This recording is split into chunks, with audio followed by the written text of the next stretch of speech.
Moving on, Barrel or Not. We have Halloween themed Barrel or Not this week in preparation. Exciting. It's always, I feel these barrel and Nas for Halloween are almost tools to live by. Hmm, they largely are. Yeah. And some of these we might have covered in the past, but these came from a listener, or the first two came from a listener, and I feel obligated to give him his due. Number one comes with a paragraph, so sit tight. Number one, family themed Halloween costumes, Barrel or Not.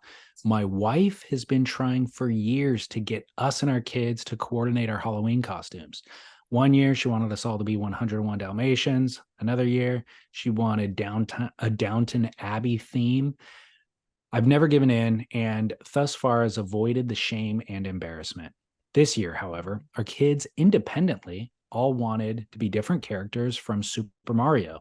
When I saw the excitement, then I saw the excitement in their eyes when my wife suggested that she and I join in on the fun. I relented. As I write this, I'm staring at the Luigi hat, fake mustache, and white gloves that I ordered sitting on my desk, making an effort to accept my fate. Did I make the right move here in an effort to appease my wife and give my kids a happy memory? Or have I been tricked into something sinister? Tricked. That is a no barrel. I mean, there's most of the time with, if it makes your family happy and your wife happy and all this kind of stuff, I mean, sure. In this one, I'm a hard no. I am a hard no for, especially if your whole family dresses up, great. Have at it. Kids and wife. You as the man, no. You don't get involved in that. It's an undignified look. And to be honest, I think you get bumped down a notch in terms of the respect that your wife holds for you. Precisely. I Your wife makes you do this and then sees you dressed all goofy style, yeah, like in a family themed thing. It's not cool. looking like Luigi. Luigi never once looked sexy to anybody. Nope. Never Yeah, did. not a great. Have you ever seen a good family costume? I'm sure the internet has fed me one once or twice, but I can't think of it right now. Daughter's one of her best friends is Japanese, and a couple years ago, uh, dad went as sushi chef. Mom went as a bottle of Kikkoman soy sauce. Uh, and the kids were all sushi. We're all various I guess yeah, but they didn't go as family. It was just dad was sushi chef, mom was Kikkoman, and baby was sushi. And then all Oh, the other kids were just whatever else they wanted to be. But that trio, without them all doing it, I thought, okay, that works. I, Dad is because the sushi chef looked dignified. Mom was cute as Kikkoman, yeah. and baby sush, we still call him to this day, baby sush.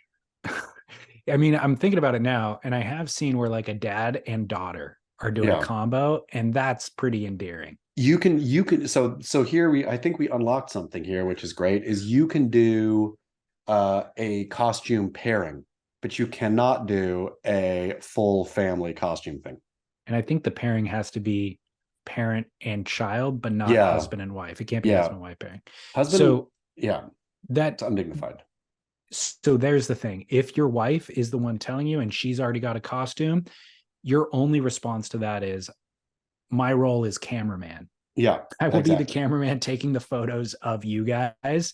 Or if she says, I want you to dress up, then your response has to be, well, then you can't be a part of this. And also, you just have to look, if this is a damned if you do, damned if you don't, pick which damned you want. Do you want the damned where you're a clown, or do you want the damned where you're a curmudgeon?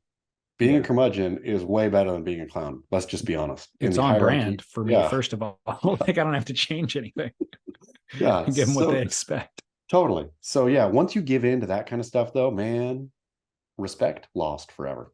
And it's a slippery slope. It's everything now. It's everything. It's basically you're wearing Luigi outfit, on the 31st, and then November 1st, you're getting your manicure with your wife Yep. and Yep. a facial on Exactly. Tuesday. Botox on Wednesday. Exactly. Slippery, slippery slope. Well, good. I'm glad we solved this one. I will then throw away the pumpkin outfit that is waiting for me in the other room. No joke. Number two, quote, leaving a bowl of candy out for the trick-or-treaters to serve themselves. Most Halloweens, we trick or treat outside of our own neighborhood and meet up with friends or family at one of their neighborhoods. Not wanting to leave the local kids hanging, I typically leave a big bowl of candy out for the kids to just take for themselves. As a former trick or treater myself, I always appreciated avoiding the hassle and time waste of waiting for the homeowners to come to the door, and of course, help myself to an extra handful because there was no adults presence. However, last year when I came home, not only was all our candy gone, but our stainless steel giant mixing bowl that held the candy was also missing. I felt duped and angry at the thieving hooligans who made off with my bowl, and at myself for being so naive and leaving the bowl out there in the first place. This year, we're planning on trick or treating elsewhere again, and I wonder if I leave a big bowl out again, albeit a plastic cheap one this time, or if I shutter the windows and the doors in protest, leaving the unaccompanied ne'er-do-wells to pass over to the next sucker. This is a tough one because conventional wisdom would say you're not there anymore. Kids these days, that candy is going to be gone at the literal first trick or treater. Is just unless that first trick or treater happens to be a 4-year-old with a parent, but the first solo trick or treater comes up is going to dump all that candy straight into their whatever bag, and of course maybe throw the bowl into your window, whatever. But I think you've just got to do it. Like, you just have to do it to not be branded the person who's not celebrating Halloween. Like, religious exemption aside, Jehovah's Witnesses, here's looking at you. Thank you for your service. But anyone else, the person who just doesn't celebrate Halloween or doesn't participate in it in any way is a lame person. Show me anyone who doesn't celebrate Halloween. And I'm not saying gets dressed up and goes all out. I'm saying doesn't put any scary thing outside the house, doesn't take their kid trick-or-treating, doesn't do anything at all, sits at home. Even if you don't have kids, kids are out of the house, whatever. If you sit at home and say, out of the house, watching TV, hearing that doorbell ring and not answering it, shame on you. So in order to not be seen as that person, I understand you're out participating in Halloween by being out with your kids, trick-or-treating elsewhere, but the accidental look of being that person, you solve that by bucket of candy outside. You're participating in Halloween to the person, the observer. And that's the important thing here. So it's for you, it's not for them. I agree. And I'm going to take it one step further. The day where that 13-year-old, who's kind of maybe 15-year-old, has kind of aged out of trick-or-treating and he's starting to experiment with his bad behavior. Vandalism. The day that he comes across a bowl full of candy is kind of one of the highlights of his life. And yeah, you are the victim in this scenario, but it's a tiny price to pay. You already bought the candy. You were giving the candy away anyways. Make that kid's day. And David Lee, I'm glad you said this. I'm glad you brought this up. Supporting low-level hooliganism on Halloween is great. Like, if your house gets toilet papered, if whatever, like the low level of hooliganism that goes on for the 13 to 15 set, it only lasts that long because participating in low level hooliganism as a 16-year-old is dumb. You look like a dummy. But that small window where you think you're being bad by smashing a pumpkin or whatever. Yeah. As the adult, tip your, they don't want to be supported in it because that makes it not hooliganism, but in your heart, tip your cap. But I could see a conservative minded listener saying it's a gateway drug. Don't embrace the hooliganism. Don't feed it, because then they're going to be keying your car next week or whatever it is. And I would argue I was a low level hooligan at that age, and it didn't lead to anything else. It was a valve that allowed me to blow off some steam.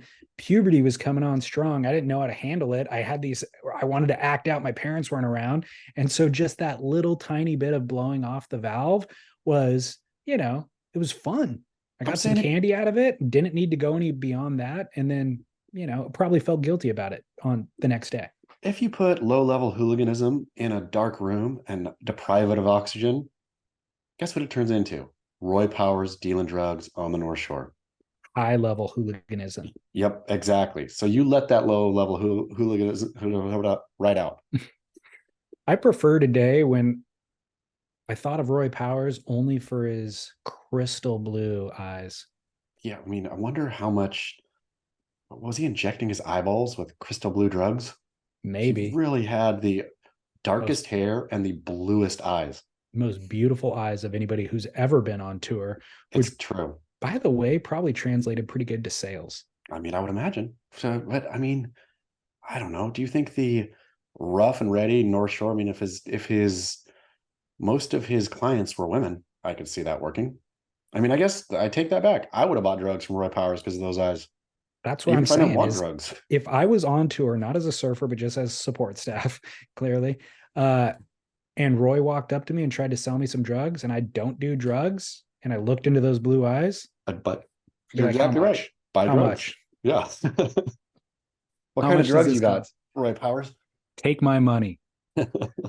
Um, Final barrel or not, I feel like you've already stepped into, but I'll throw it out there in case you want to address it further, is decorating the exterior of your house for Halloween.